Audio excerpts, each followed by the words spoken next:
Purewal for Boxing Social in association with Betfred, and I am delighted to be joined by David Diamante out here in Texas. It's the first time that I've managed to find somewhere to come outside. David, I know you've been up here a couple of times, but how are you? How is life, and how have you found kind of coming out here ahead of one of the biggest fights of the year and a blockbuster fight to end the year on? Well, Andy, it's nice to see you too. And they say they save the best for last. And this is the last fight of 2020, and man, it's a doozy. It's a beauty of a fight. Really excited for this fight. This is a fight that we've been looking at for a long time, hoping it could happen up in Liverpool, in the UK, and as we found out from some interviews this week, Canelo wants to fight over in the United Kingdom, which would be great. But this one is here in Texas, and we're in San Antonio. Tower of Americas is right back here. I don't know if the people can see it, but it's a beautiful tower from the World's Fair from 1968. And San Antonio is a great, great city. The Alamo's here. It's America's version of Sparta. And the Riverwalk and Puffy Tacos. And it's a great city, and it's a great fight town. And we've got a great fight on Saturday night. So I cannot wait for this fight. David, it's such an interesting fight to kind of watch and to be a spectator for come Saturday night. But heading into this fight, a lot of people spoke about kind of the height and the weight difference that people would naturally think Callum being the bigger man compared to Canelo. Seeing them on the scales today, what do you make of it? Well, they were both bang on at 168, the super middleweight limit, which is great, really interesting. But if you're tall like Canelo-Smith is, and he's just scary tall for the weight, you can't give up your height, So I think that's going to be a really interesting thing. You got to fight tall, and if he can pop his jab, and I mean really pop it, because Canelo is he's not one of the pound for pound greats in the world for no reason. He's a hell of a fighter. He's a 4-division champion, light middleweight, super middleweight, and light heavyweight champion. He's a really tough fighter. He's all about business, man. No boxing, no life. So he's coming for it. And we know that. We've seen that against Kovalev and against Rocky Fielding. But Canelo-Smith is a different type of fighter than those guys. And he's also in his prime. And he's obviously training with Joe Gallagher, and I think they've devised a game plan. I think this was their dream fight, and they've got it. And I think they're both over the moon about it, and they know how big of an opportunity this is. So I just think, if I'm in the Smith corner, I'm just going to try to fight tall and really utilize that jab, but just make it nasty, because the jab can be used in so many different ways. But I think it can be exploratory, it can be a rangefinder, and it can actually be an aggressive punch. It can do all kinds of things. But I think that's going to be the key to this fight for Callum, is try to keep some distance and pop that jab, and see what happens. You got to play it out. You can always come in with a game plan, right? But the way fights unfold, I think Canelo is going to expect that he's going to do that. So Canelo probably has the antidote for that. So they both are going to have to make adjustments, and that's what makes really good fighters great fighters. David, listening to you there saying it's going to be important for Callum to try to keep some distance, with that in mind, do you think we will see him maybe look to box around the ring and move a bit more, or he needs to try to hold the centre of the ring and keep Canelo away? What do you think would be better suited to Callum? Well, again, I think it depends to see what happens, what Canelo does. I think you always want to keep the center of the ring if you can, but if you have a bull like a Canelo coming forward and he's really strong and he throws combos and he moves great and he's got power in both hands, you might need to get on your bicycle a bit. But again, it's a fight, so it's not about running, but it's about boxing, right? So you just want to fight tall and see what unfolds in the fight and make those correct adjustments.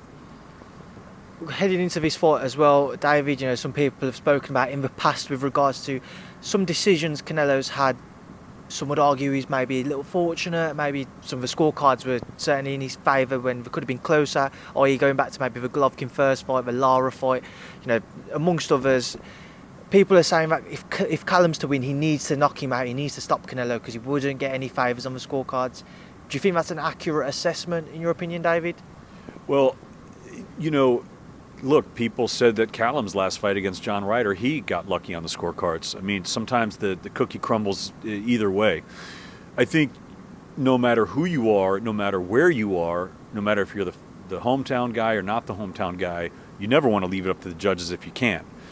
I think for Canelo-Smith to stop Canelo, I'm not saying he can't do it, but it's a tall order. It's a really tall order. I mean, Canelo seems to have, one of the best chins in the game. He's really got a great beard, so that might be tough. But again, you want to leave as little discrepancy for the judges as possible. You want to kind of make it, you want to plead your case in the ring as best you can. But I'm not sure who the judges are for this. I did see Steve Weisfeld down in the cafeteria today. I would assume he's probably going to be one of the judges. He's one of the best in the game. I think the judges, I hope the judges will always be impartial, is what I hope. And that, they will choose the best man to win the fight. David, I know you've made the UK your home for the past few months, obviously covering the shows in London at the Wembley Arena. But coming back out here, 12,000 fans on Saturday night, how brilliant will it be to be able to witness kind of a real atmosphere after 8 months without really having one, except for this past weekend, of course, where 1,000 were in attendance for AJ's win? Yeah, I mean, well, it was great. So last week, again, we were at Wembley, our final show at Wembley for the residency with the heavyweight championship of the world with Anthony Joshua and Aj-Pulev. And I've heard that it was the very first UK boxing show that had fans back. And what a privilege to be there for me and for I guess for the fans too. But it was such a great feeling. I could tell you, everyone on the promotional side of it, like our hearts warmed. Just having the crowd there felt so good.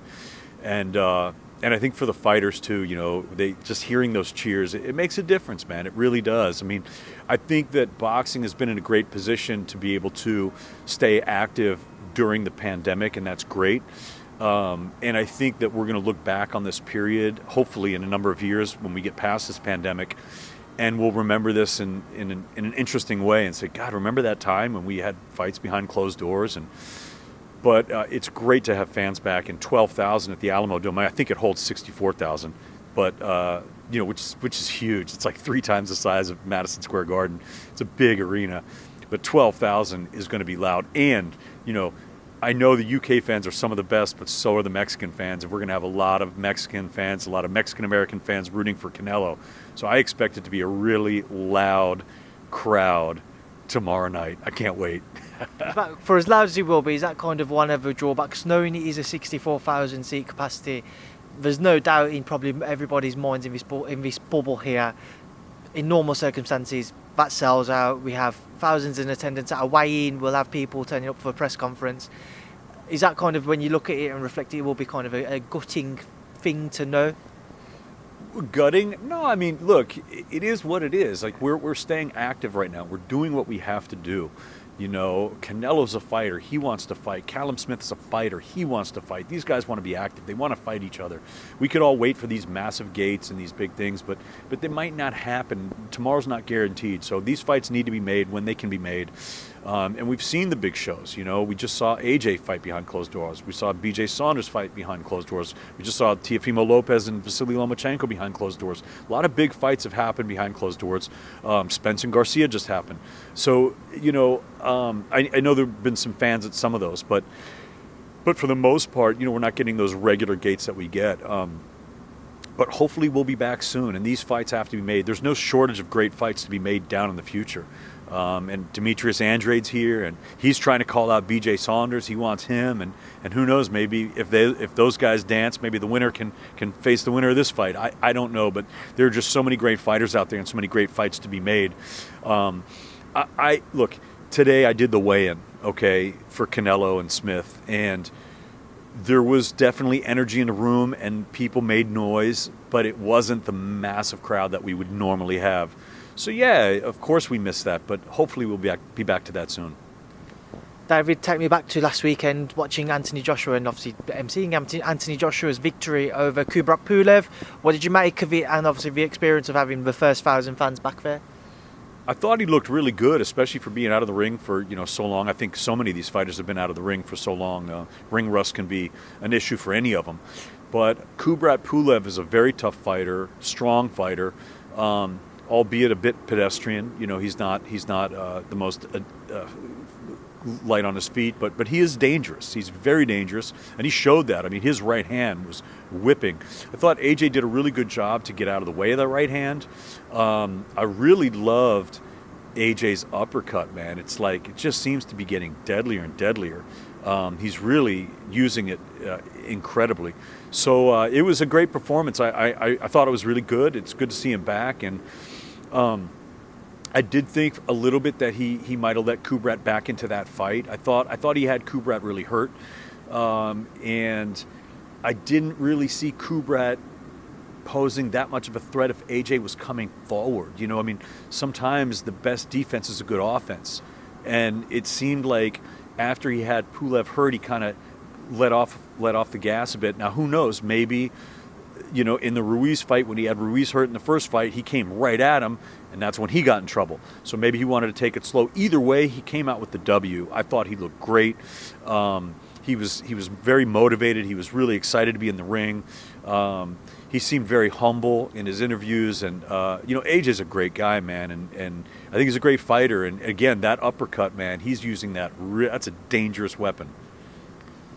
With some people over social media saying that, did AJ look maybe a little bit cautious? When he dropped Kubrat in that third round, did he maybe hold back a little bit instead of going in and finishing him the way that we saw earlier on in his career? Because go back to the Ruiz loss in New York, he dropped him in the third round, and we know what happened after that. Did you maybe sense that, or did you think maybe he was a little cautious? Well, I don't know if it was cautious or if it was he just let off on the gas a little bit. I just wasn't sure what it was, but it seemed to me that he did let off the gas a little bit, and it gave Pulev a chance to get back into the fight. And there were a couple moments I was like, whoa. So again, I don't root for any fighter, but there were some moments where Kubrat was throwing some huge shots, and AJ got out of the way of most of them, and he was able to stop Pulev, and it was he did the job. So, but again, as I alluded to in what I just said before this, yeah, it could be that. You'd have to ask him what it was going on in his head. But look, at the end of the day, to me, you always want to stick with what got you there, and that's the boxing. And so, if you get a guy hurt, you don't necessarily need to rush in to finish the job. If you got him there by sticking to your boxing, I would say continue doing that. If you find the opening, take it. But you do have to be cautious, especially in the heavyweight division. Moving forwards, David, the one big fight everybody would love to see next year in the heavyweight division is that between Tyson Fury and Anthony Joshua. One obstacle to overcome is the WBO mandatory situation. Alexander Usyk made it very clear he wants to face AJ. The WBO seem insistent that AJ must face Alexander Usyk. Do you think that we will see that kind of push to the side, or a deal could be agreed so that AJ Fury could go ahead for the Undisputed Championship? Those are all questions for Eddie. Okay, those are questions for Eddie. I can't tell you what's going to happen with that. I don't know what's going to happen with that. I want to see all these guys fight, but of course the main fight we want to see is Joshua and Fury. There's no doubt about it. It's the biggest fight in British boxing. It's one of the biggest fights in world boxing, if not the biggest fight in world boxing. It's a huge fight. It's a great fight. They've been on a collision course. Both men want the fight. Let's make the fight. And they can both fight Usyk afterwards. I mean, but like, let's have this fight. I think Usyk's great. I'd love to see them, Derek. It's great. Let's get Usyk, but I want to see Fury and Joshua. We all want to see that.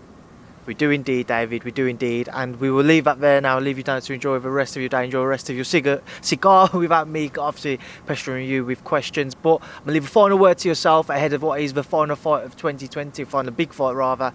What would you like to say to everyone? Get everybody pumped up for tomorrow night for me, David. Yeah, just if you're a boxing fan and you know anything about these fighters, it's almost impossible not to be excited about this fight. This is pound for pound great, 4-division champion against the best 168 pounder on the planet. You know, to see who's the kingpin at 168 pounds. It's a great fight. It's the last fight of the year, and it's been a tough year for everyone. But thank you for all the support to the fans, and really appreciate it. And the fight starts now, baby. It's going to be great. I cannot wait. Dave, it's been a pleasure to catch up with you out here in Texas. I'm sure I'll catch up with you again, whether it be before the fight tomorrow, but I'd imagine after the fight. I appreciate your time as always. Thank you for speaking to Boxing Social. Thank you, Andy.